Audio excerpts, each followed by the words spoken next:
కష్టపడాలి. ఎక్కడ best policies ఉంటే అవన్నీ తీసుకురావాలని చెప్పి ముందుకు పోయాం. ఇవన్నీ మనం చేస్తూ నేను ఒకటే కోరుతున్నా, మనం చేసిన మంచినే కాదు, అనునిత్యం ఈ పనిలో మనం అనుసంధానం కావాలి. అదే సమయంలో అవతల వాళ్ళు చేసే కుట్రలను కూడా తిప్పుకొట్టే పరిస్థితి ఉండాలి. అదే నిజమైన రాజకీయం. అందుకే గొడ్డలి పార్టీ చేస్తున్నటువంటి చెడును కూడా అనునిత్యం ప్రజలకు చెప్పాలి. అధికారంలో ఉండగా రాష్ట్రాన్ని పూర్తిగా నాశనం చేశారు. అది చాలక ఇప్పుడు కూడా కుట్రలు చేస్తున్నారు. ఈరోజు మీరు చూస్తే ఒక కిల్లింగ్ మనస్తత్వం ఉన్న గొడ్డలి పార్టీకి ప్రజా సంక్షేమం పట్టదు, అభివృద్ధి గిట్టదు. రాష్ట్రానికి పెట్టుబడులు వస్తున్నాయంటే విమర్శలు చేస్తారు. ఒకవేళ విమర్శలు చేసిన తర్వాత ప్రజల్లో కానీ వ్యతిరేకత వస్తుంది అనుకుంటే మేమే తెచ్చాం, మేమే ఆలోచించామని మాట్లాడే పరిస్థితికి వస్తున్నారు. ఇంకో పక్కన ఎక్కడన్నా డబ్బులు తేవాలంటే దానికి కావాలని కంప్లైంట్స్ పెట్టి అడ్డు పెట్టే ప్రయత్నం చేస్తున్నారు. ఇంకొక పక్కన మనం చేసే అభివృద్ధి చూస్తే దేశంలో మొట్టమొదటిసారిగా 25-26లో 25.3% పెట్టుబడులు ఆంధ్రప్రదేశ్ రాష్ట్రానికి వచ్చాయంటే అది మన మీద ఉండే నమ్మకం. దీంతో వీళ్ళకి ఫ్రస్ట్రేషన్ మొదలైంది.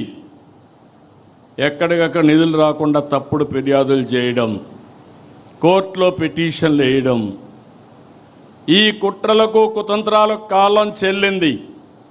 సమర్థవంతంగా ఎదుర్కొనే శక్తి ఎన్డీఏ గవర్నమెంట్కి ఇక్కడ ఉంది. ఇంకొక పక్కన మీరు చూస్తే ఆ పార్టీకి ఒక ఓసిడి పట్టుకునింది. నేను మామూలుగా చెప్పడం లేదు ఈ మాట, అబ్సెసివ్ కంపల్సివ్ డిజార్డర్. ఇది ఒక వ్యాధి. ఆ వ్యాధిని అందరికీ అంటగట్టడానికి చూస్తున్నాడు పార్టీ మొత్తం.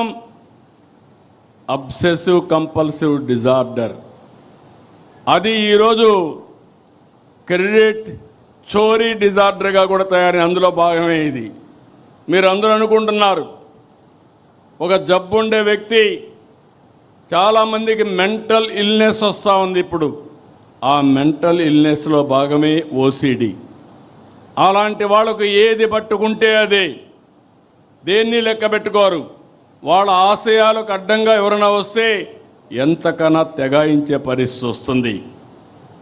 వాళ్ళని ఇదే మరిగా మనం వదిలేస్తే ఇప్పుడు జరిగిన సంఘటనలు కూడా మనం గుర్తుపెట్టుకోవాలి. మనం వదిలిపెడితే దేశానికి స్వాతంత్రం తేవడానికి మేమే ఆలోచించామని కూడా చెప్తారు. అది నమ్మతారని కాదు, వాళ్ళ మనస్తత్వం. ఇంకో పక్క మీరు గుర్తుపెట్టుకోవాలి, సింధూరుకు కూడా డ్రోన్ ఆలోచన నేనే ఇచ్చానని చెప్పే పరిస్థితికి వస్తారు. ఫేక్ ప్రచారంతో ఒక పటిష్టమైనటువంటి యంత్రాంగాన్ని ఎస్టాబ్లిష్ చేశారు. వీళ్ళు మాట్లాడతారు, వాళ్ళ పేపర్లో పబ్లిసైజ్ చేస్తారు, సోషల్ మీడియాలో విస్తృతంగా ఈ ఫేక్ ప్రచారాన్ని చేసి కడాన మనకు కూడా అనుమానం వస్తుంది, ఏంట్రా ఏమైనా జరిగిపోయిందా అని. ఆ పరిస్థితి తెస్తారు. మీరు చూడండి, పదే పదే ఎందుకు చెప్తున్నానంటే, నేనే ముఖ్యమంత్రి, బాబాయ్ హత్య, వివేకానంద రెడ్డి, నిద్రలేశాను, న్యూస్ వచ్చింది సాక్షిలో, వివేకానంద రెడ్డి గారు చనిపోయారు. ఇమ్మీడియట్గా నేను బాధపడ్డా, ఒక మంచి వ్యక్తి చనిపోయాడు అనే బాధ కలిగింది. నా పక్కన ఐజీ ఇంటెలిజెన్స్ ఉన్నాడు, డీజీపీ ఉన్నాడు, సీఎంఓ ఉంది, ఎమ్మెల్యేలు ఉన్నారు, ఎంపీలు ఉన్నారు, మంత్రులు ఉన్నారు, హోమ్ మినిస్టర్ ఉన్నారు. ఎవరు కూడా నాకు బ్రీఫ్ చేయలేకపోయారు, బిజీగా ఉన్నాం. ఆయన కూతురు ఆ రోజు అడిగింది, ఇది కేస్ స్టడీ మాత్రం మీకు అందరికీ, కూతురు అడిగింది, నాకు అనుమానం ఉంది, ముందు పోస్ట్ మార్టం చేయాలంటే అప్పుడు పోస్ట్ మార్టానికి పంపించాం. పోలీసుల్ని పెట్టుకొని సాక్ష్యాలు తారుమారు చేశారంటే, సాక్ష్యాలు లేకుండా చేశారంటే ఎలాంటి వాళ్ళో మీరు గుర్తుపెట్టుకోవాలి. పోస్ట్ మార్టంకి వెళ్తే షాకింగ్ నిజాలు, గొడ్డలితో తలంతా ఇచ్చేస్తే మొత్తం రక్తం వచ్చి కుట్లేసి అంత్యక్రియలు పంపించే పరిస్థితికి వచ్చారు. రూమ్ అంతా లాగారు.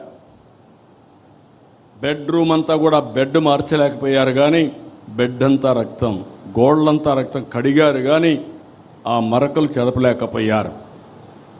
అక్కడి నుంచి సాయంత్రం డ్రామా మారిపోయింది.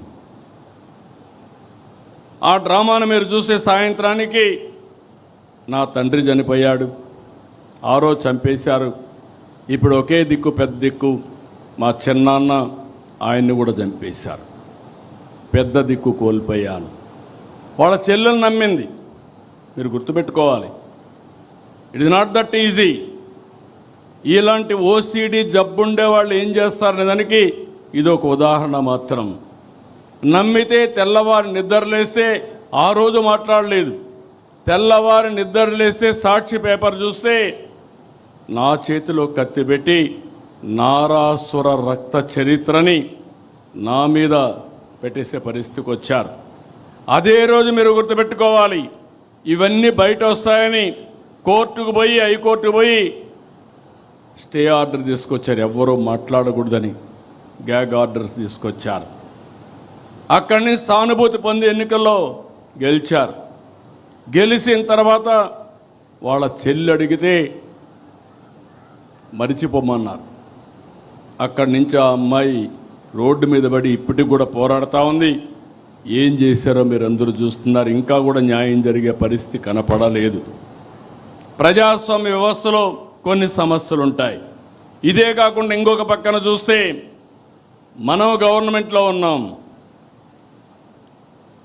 ఒక కార్యకర్తను కారుతో తొక్కించి కడాన అతను చనిపోతే హాస్పిటల్ పంపిస్తే, మనం ఆ హాస్పిటల్ పోయే లోపల చనిపోతే తిరిగి ఆ నెపం మన మీద వేసే పరిస్థితికి వచ్చారు. అక్కడ కూడా మీరు గుర్తుపెట్టుకోవాలి, ఎవరైతే భార్య ఉందో ఆ భార్యను పిలిపించి మన మీద ఆరోపణ, ఏదైతే తను బతికించడానికి 104 అంబులెన్స్ ఉపయోగించామో ఆ అంబులెన్స్లో పోలీసు వాళ్ళు చంపేశారని తిరిగి మన మీద ఆరోపణ చేసే పరిస్థితికి వచ్చారు.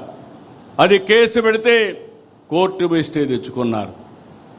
నిన్నే మీరు ఇక్కడ చూశారు, కడపలో ఆస్తుల కోసం, అది కూడా కబ్జా చేసిన ఆస్తుల కోసం వాళ్ళ ఫాలోయర్ని చంపేశారు. చంపేసి తిరిగి మన మీద వేస్తే పేపర్లో చూస్తే వేసేశారు. వాస్తవాలు బయట పెడితే మాట్లాడే పరిస్థితులు లేరు, దాన్ని అవాయిడ్ చేశారు, కానీ ఎదురుదాడి చేస్తూనే ఉన్నారు. వాళ్ళ కుటుంబ సభ్యులతో ఇవన్నీ చేపించే పరిస్థితి వచ్చారు.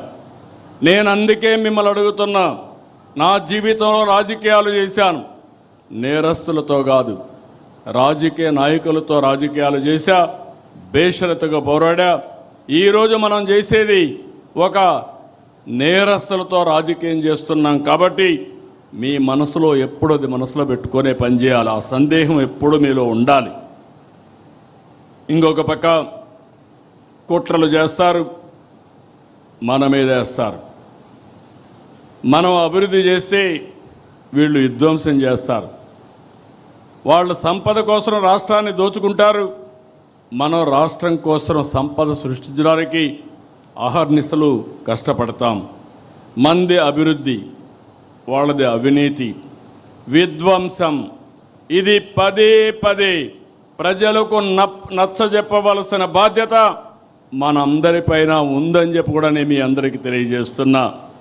మీరు రిలాక్స్ అయితే అబద్ధమే ప్రపంచమంతా చుట్టూ వస్తుంది. ఈ విషయం కూడా గుర్తుపెట్టుకోవాలి.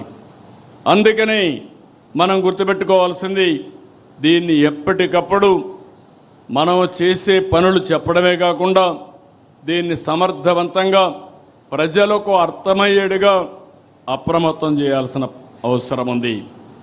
ఇది ఒక పార్టీ అయితే, తెలుగుదేశం పార్టీ అంటేనే క్రమశిక్షణ. తెలుగుదేశం పార్టీ అంటే సమాజం కోసం పనిచేసే పార్టీ. టీడీపీ వ్యవస్థల్ని, ప్రజల్ని ఎప్పుడూ గౌరవించే పార్టీ. కార్యకర్త నుంచి అధ్యక్షుని వరకు క్రమశిక్షణతో పనిచేసే పార్టీ. డిసిప్లిన్ అనేది మన పార్టీ మూల సిద్ధాంతం. ఈరోజే కాదు, పార్టీ పెట్టినప్పటి నుంచి కూడా అలాంటి క్రమశిక్షణతో మనం పనిచేస్తున్నాం.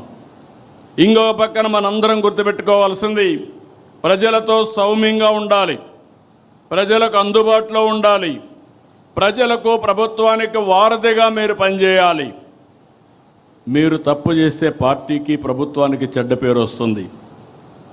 ప్రభుత్వంలో ఎవరు తప్పు చేసినా, అధికార యంత్రాంగం తప్పు చేసినా, పార్టీ నాయకత్వం తప్పు చేసినా, నాయకులు తప్పు చేసినా, కార్యకర్తలు తప్పు చేసినా ఆ చెడ్డ పేరు మనకే వస్తుంది. నేను చాలా స్పష్టంగా మిమ్మల్ని అందరినీ కోరుతున్నా, ఈ మధ్య కొన్ని సంఘటనలు జరిగాయి. నేను చాలా బాధపడ్డాను నా జీవితంలో. ఎందుకంటే నేను ఒక యజ్ఞం మారిగా చేస్తే అవతల వాళ్ళు రాక్షసుల మారిగా యజ్ఞాన్ని భంగం చేయాలనుకుంటే, మన వాళ్ళు కూడా సరిగా ప్రవర్తించకపోతే దానివల్ల మనకు నష్టం జరుగుతుంది. అన్నీ ఉండి మనం ముందుకు పోవడం లేదు.